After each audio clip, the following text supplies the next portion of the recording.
The mission with Ballet Yuma and what they're doing so far is they're taking a classical ballet piece, exercises, and they're really bringing it into a small community like Yuma is. The dancers here at Ballet Yuma go on to, say, New York, big cities like this, Chicago, Houston, and they do amazing works that when they get there, they're wanting to know where they trained, and they say Yuma and nobody knows where Yuma is. But Yuma has become part of what people now know, where good classical ballerinas are coming from now, though.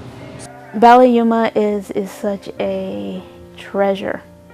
You know, little Yuma has something that is so big in the dance world. Ballet, it pushes you and it makes you go out of your comfort zone. So by doing that, I've opened myself up to others and I've become more comfortable in my skin and with other people. When I was growing up, I was very involved in ballet, and I lived in Michigan City, Indiana, and took at a small school, ballet and modern dance, 3 times a week. And when I was a senior in high school, my parents moved to Connecticut, and I went to a bigger ballet school and found out that my technical level matched a 12 or 13-year-old. So I always told myself that if I ever had my own school or my own company, that I would make sure that the quality of training was there, so that if there were students who were interested in dancing professionally, that they would get the training necessary for that.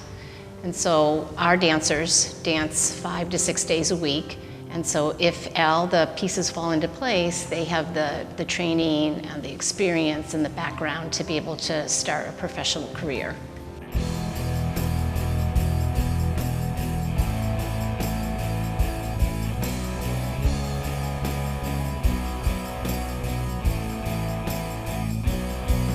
My daughters are 11 and 7 now, and they've both been dancing since the age of 3. It has really focused their attention. It has really made them more responsible for what they need to bring to class each day that they go. It has really made them focus more on schoolwork and be more attentive. If she didn't have Ballet Yuma, if she didn't have the dance, she would be, I think, a different person.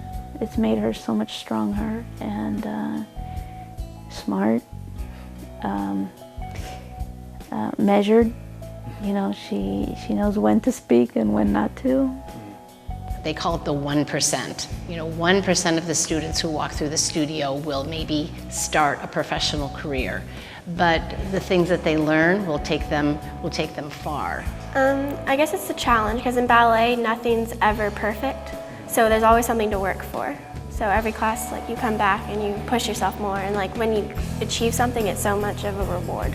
It also helps you with patience, not to get frustrated when things don't go your way, just to keep trying. So the same lesson transfers over exactly. Now, I like to see my students succeed. It doesn't matter whether they succeed in dance, or if they succeed in a job, or if they succeed just if they're become a great mom, a great audience member, a supporter of the ballet.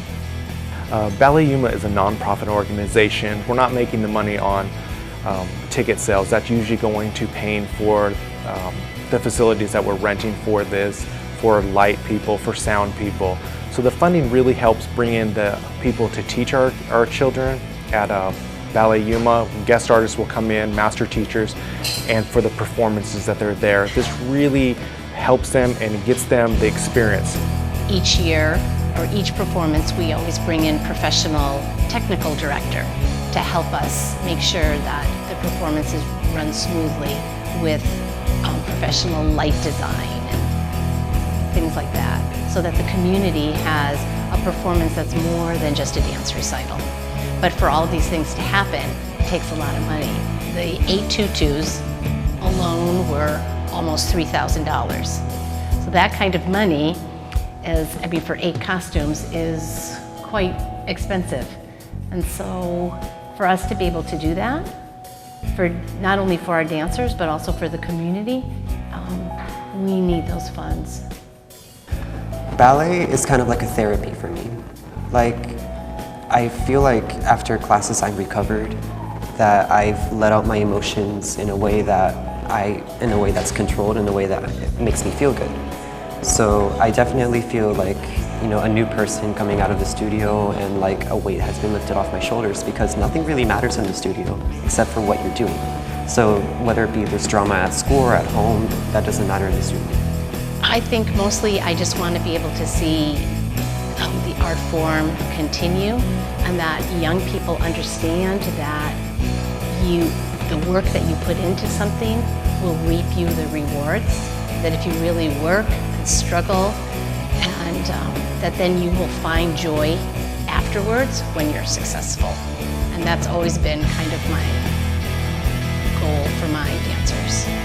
The dancers work so hard, and they deserve to be noticed. It's always better when people can really appreciate the hard work that they put into it. I just want to say that we are very lucky to have Ballet Yuma in like such a small town, because this is an academy that belongs with a professional status town, whether it be New York or something. So we are just very lucky to have Ballet Yuma here.